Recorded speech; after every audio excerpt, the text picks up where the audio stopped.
Hello and welcome back to What Am I Tolkien About? If you haven't watched the Riddle 7 video yet, don't be hasty. There's a link in the description. That being said, spoiler alert, this is a riddle answer video. If you want a chance to guess before the answer is revealed, now's your chance.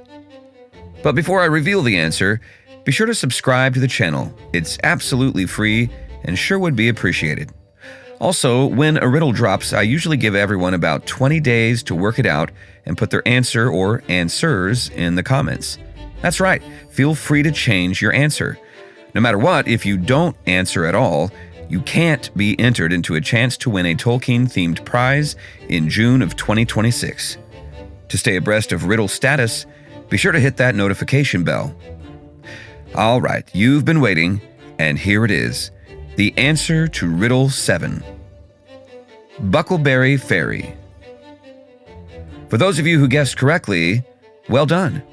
For all of you, here's what I'm talking about.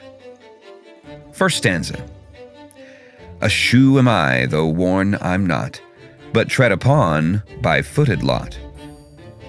The challenge of this object was to not overly reference nautical themes, rather to use them sparingly. The shoe reference is an admittedly loose function metaphor. It's an object that stands between a foot and all that would otherwise touch it. Now, hobbits famously don't use footwear, so it seemed fun to make this kind of metaphor.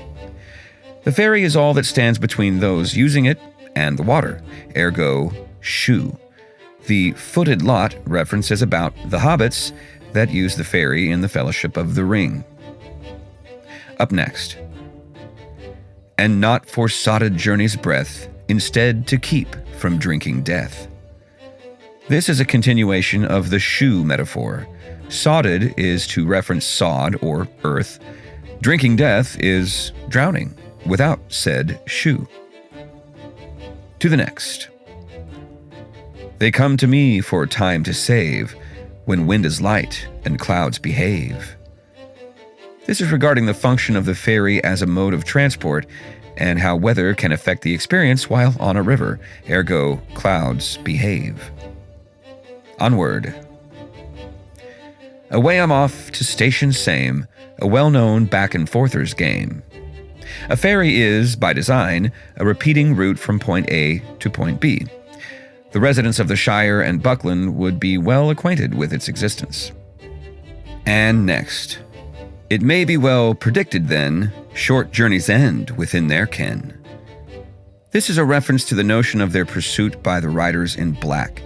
The riders may be aware that the ferry has a destination that's fairly easy to anticipate. And another. And short, in short, a theme of sort, the treading done when come to port. I wanted to get you thinking about hobbits here. This is why short was the theme.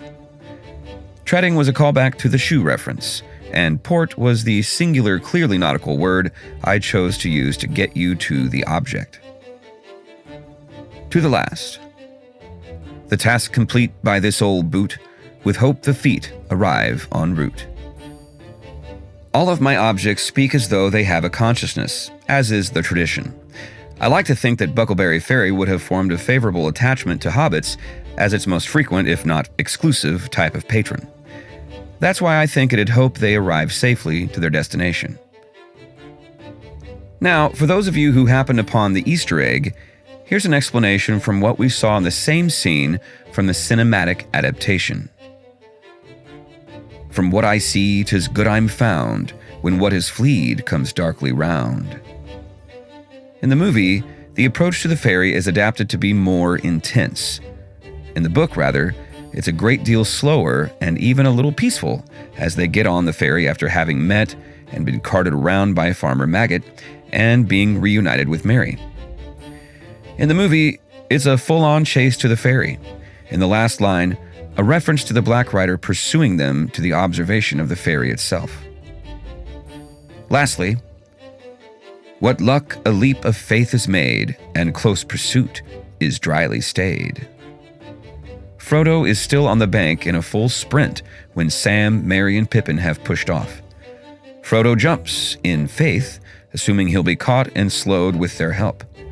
Dryly stayed is the reference to the Black Rider stopping just short of the edge of the gangway, narrowly avoiding falling in. Avoiding bodies of water seems to be something the Nazgul would prefer to do in both the movie and the books. Dryly stayed is also doubly the pursuit being stayed, and the riders staying on land while the hobbits are well on their way. I hope you enjoyed this riddle and the answer to it. I hope you also enjoyed the Easter egg. The riddle in full is up at the end of every riddle video so you can read it more conveniently and quickly. A little tip though, keep the video playing to the end and you may happen upon an Easter egg. The next riddle will come next year, technically. Until then, Merry Christmas, Happy Yule for you hobbits, and a Happy New Year to you all. Until next year, farewell, and may the blessing of elves and men and all free folk go with you.